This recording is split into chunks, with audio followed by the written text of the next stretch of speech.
বহু বছর ধরে রাজ্যে পুলিশ কনস্টেবল নিয়োগ বন্ধ, আর ঠিক সেই কারণেই রাজ্যের প্রতিটি জেলায় আজ পুলিশের ভরসা মূলত এই এসপিও জওয়ানরাই।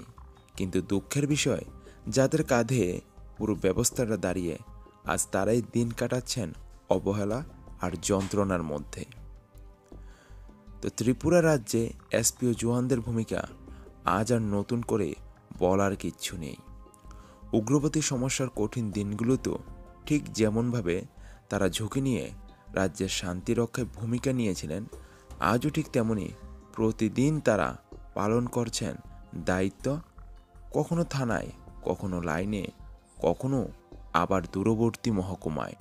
কিন্তু জানেন কি, একজন 50,000 টাকা বেতনধারী কনস্টেবলের সমান দায়িত্ব আজ পালন করছে একজন মাত্র 12,000 টাকা প্রাপ্ত এসপিও জওয়ান। দিনরাত অক্লান্ত পরিশ্রম, অথচ বেতন সামান্য, মর্যাদা নেই, আর আছে নানা রকম মানসিক চাপ। রাজ্যের বিভিন্ন থানা ও পুলিশ লাইনে এখন মূলত ভরসা এই এসপিওদের উপর। কিন্তু বছর বছর পেনশনে যাচ্ছে শত শত পুলিশ কর্মী, অথচ নতুন করে কোনো কনস্টেবল নিয়োগ নেই। ফলে পুলিশি স্বল্পতা দিন দিন বেড়েই চলেছে, আর সেই ঘাটতি পূরণ করছে ঠিক এই কম বেতনের এসপিওরাই। কিন্তু যাদের উপর গোটা ব্যবস্থা দাঁড়িয়ে, সেই এসপিওদের সঙ্গে আচরণ হচ্ছে এক প্রকার কৃতদাসের মতো। অনেক অফিসার আছেন পান থেকে চুন খসতেই বদলির হুমকি, চাকরি কেড়ে নেওয়ার ভয়, এমনকি নিজের ঘরের কাজ করিয়ে নিচ্ছেন এসপিওদের দিয়ে। এটা কি ন্যায়সঙ্গত? প্রতি মাসেই সংবাদপত্রের টিভি চ্যানেলে উঠে আসে তাদের অসংখ্য সমস্যার খবর, কিন্তু দুঃখের বিষয়, আজও শাসক হোক বা বিরোধী, কোনো পক্ষের নেতাদের মুখে শোনা যায়নি এই এসপিওদের হয়ে সরব কোনো আওয়াজ।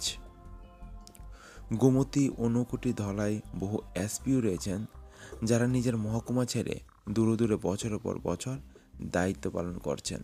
তাদের অবস্থা শোচনীয় থেকে শোচনীয়। তাদের দাবি খুবই স্পষ্ট, দূরবর্তী এলাকায় যাদের পাঠানো হয়েছে তাদের যেন নিজ নিজ থানার অধীনে ফিরিয়ে আনা হয়, না হলে বেতন বৃদ্ধি করা হোক, আর বন্ধ হোক অফিসারদের অত্যাচার।